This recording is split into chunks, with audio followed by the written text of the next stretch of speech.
pemirsa Metro TV Lampung, selama 30 menit ke depan saya Herdiani Oktavia akan menemani Anda untuk mengupas tajuk dan juga berita apa saja yang sedang publish dan hits di 4 platform media Lampung Post Group kali ini. Dan saat ini bersama saya sudah ada Dominikus Widodo, Wakil Pemimpin Redaksi Surat Kabar Harian Umum Lampung Post. Namun sebelum kita lanjutkan untuk bedah tajuk kali ini, mari kita saksikan terlebih dahulu video editorial berikut ini.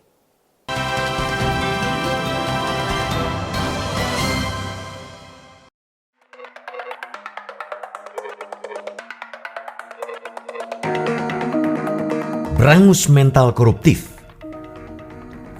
Pungutan liar alias pungli merupakan salah satu penyakit kronis yang paling sulit disembuhkan di negeri ini. Berbagai ramuan dan racikan hukum dan sistem pemberantasan telah diterapkan, tetapi pungli masih saja terjadi.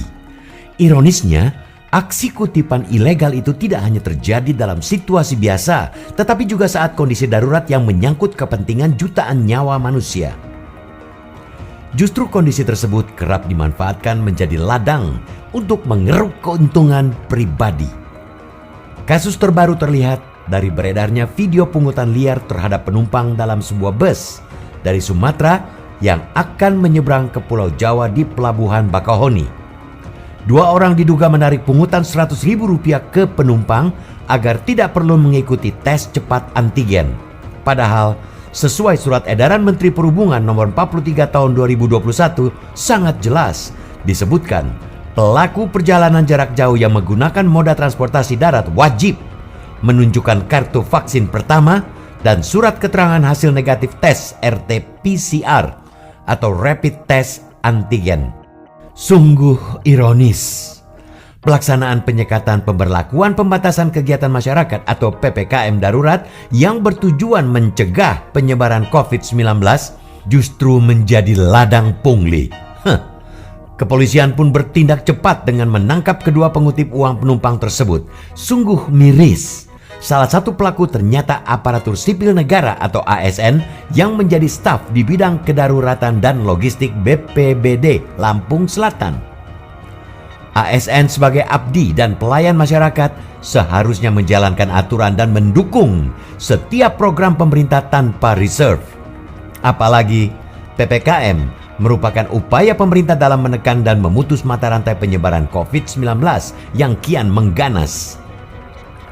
Kita mafhum, pemberantasan pungli bukanlah sebuah tugas ringan.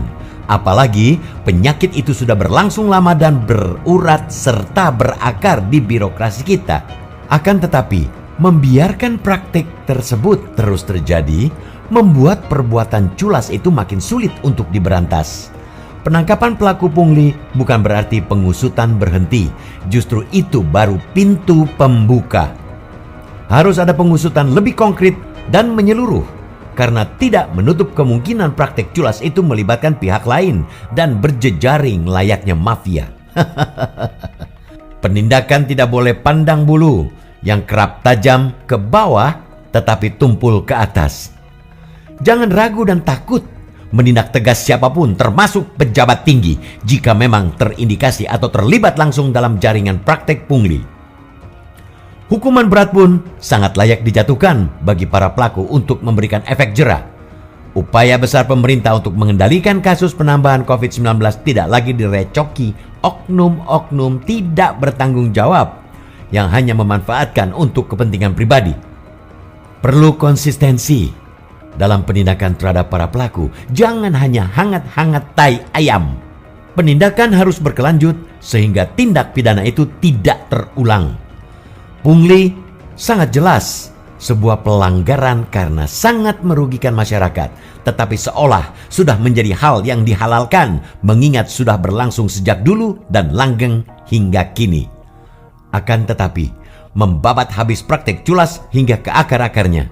Persoalan pungli bukanlah sekedar menegakkan hukum. Jika mental dan nilai-nilai moralitas menjadi faktor utama, memberangus pungli butuh keteladanan pemimpin. Harus ada konsensus. Pungli adalah penyakit mental yang harus diperangi dengan aksi nyata dan keteladanan. Harus ada upaya amat keras untuk mengubur mental-mental peminta, permisif, pencari jalan pintas yang berpotensi melanggengkan praktek pungli. Pungli adalah cikal bakal korupsi yang pemberantasannya menjadi tindakan dasar memberangus korupsi. Kita sepakat korupsi adalah kejahatan luar biasa. Oleh karena itu, perlu upaya luar biasa pula untuk memberangusnya. Menaikkan level integritas dan profesionalisme menjadi pekerjaan rumah, terutama bagi para pemimpinnya. Bila pemberantasan aksi kong kali kong melibatkan keteladanan semua pemimpin, cita-cita Indonesia menjadi negara yang bebas pungli bukan sekadar mimpi. Kita ingin meninggalkan legasi penting untuk anak cucu kita, yakni bangsa yang bersih dan bermoral baja, bukan bangsa pengutil dan bermental korup.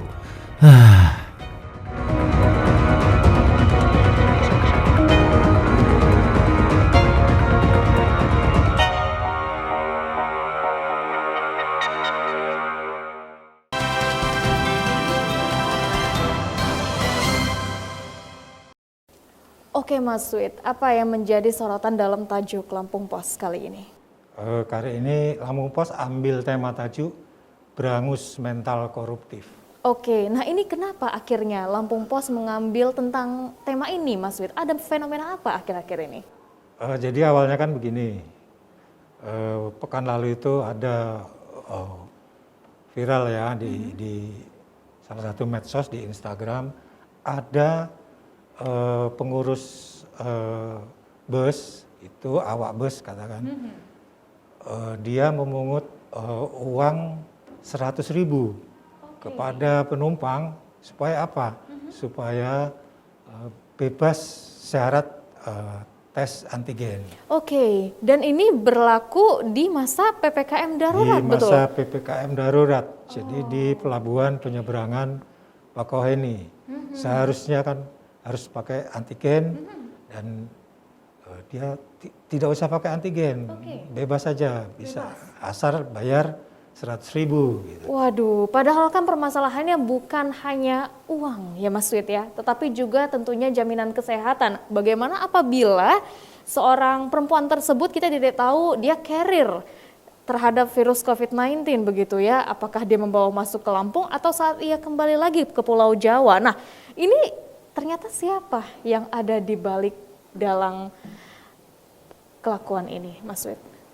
Ya, ini sebenarnya kan sudah menjadi isu lama gitu di penyeberangan itu, udah beberapa hari itu udah sebelumnya sudah keluar, cuman hanya berupa isu. Tapi setelah ada Instagram ya inilah ya kemajuan teknologi bahwa kontrol itu bisa dilakukan langsung oleh masyarakat. Jadi tidak hanya oleh petugas tapi oleh masyarakat. Jadi setelah video ini viral, kemudian dari Polres itu membentuk tim dan menangkap 2 pelaku. Jadi 2 pelaku ini, satu berasal dari pengurus penyeberangan dan satunya lagi adalah ASN. ASN. Dan ironisnya ASN di BPBD Lampung Selatan. Baik. Dia bidang logistik dan kedaruratan. Dan memang dia diberi tugas, diberi wewenang untuk membantu dan menyukseskan program penyekatan selama PPKM ini berlangsung. Aduh, ini tentunya miris sekali karena mereka yang seharusnya memiliki tanggung jawab lebih dan ditugaskan untuk mengatur jalannya PPKM darurat karena kita memang lagi di masa darurat pandemi, justru ternyata kita dicundangi dari belakang. Wah, bahaya sekali ya. Nanti kita akan lanjutkan lagi Mas Widodo. Baik, untuk Anda pemirsa Metro TV Lampung, tetaplah bersama kami dalam Bedah Tajuk Lampung Pos.